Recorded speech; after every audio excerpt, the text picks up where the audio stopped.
यावेळी विधानसभा निवडणूक जात धर्म शेतकऱ्यांचे प्रश्न योजनांच्या माध्यमातून कोण जास्त पैसे देतं यावर लढवली जात असल्याचं चित्र आहे।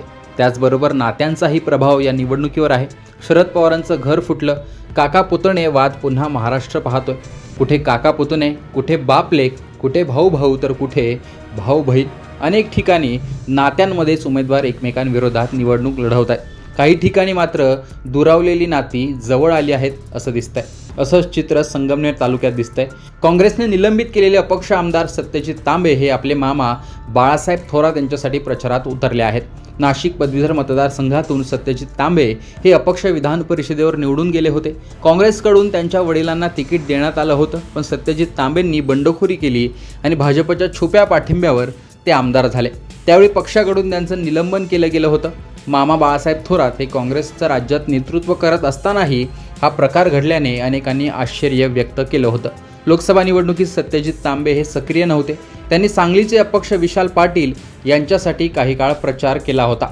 आता विधानसभा निवडणुकीत मात्र ते आपल्या होम पिचवर संगमनेरमध्ये सक्रिय झाले आहेत।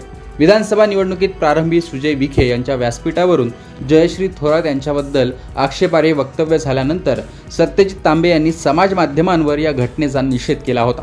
त्यानंतर त्यांनी काँग्रेसच्या व्यासपीठावर जात विखेंवर जहरी टीका केली होती। त्यानंतर आता सत्यजित तांबे थोरात यांच्या प्रचारात सक्रिय झालेले पाहायला मिळतात। महाविकास आघाडीचे स्टार प्रचारक म्हणून बाळासाहेब थोरात राज्यभरात दौरे करत आहेत। त्यांच्या मतदारसंघात सत्यजित तांबे मामांच्या प्रचाराची धुरा वाहत असल्याचं दिसतंय। शहरात तसेच तालुक्यातील ग्रामीण भागात दौरे करत आमदार तांबे नागरिकांशी संवाद साधतात। त्यांचे समर्थक देखील मोठ्या संख्येने थोरात यांच्या प्रचारात दिसतात। तांबे यांचे सर्व पक्षीय नेत्यांशी संबंध आहेत, त्यामुळे सत्यजित तांबे तालुक्याचा दौरा करून बाळासाहेब थोरातांना जास्तीत जास्त पाठिंबा मिळावा यासाठी प्रयत्न करताना दिसत आहेत।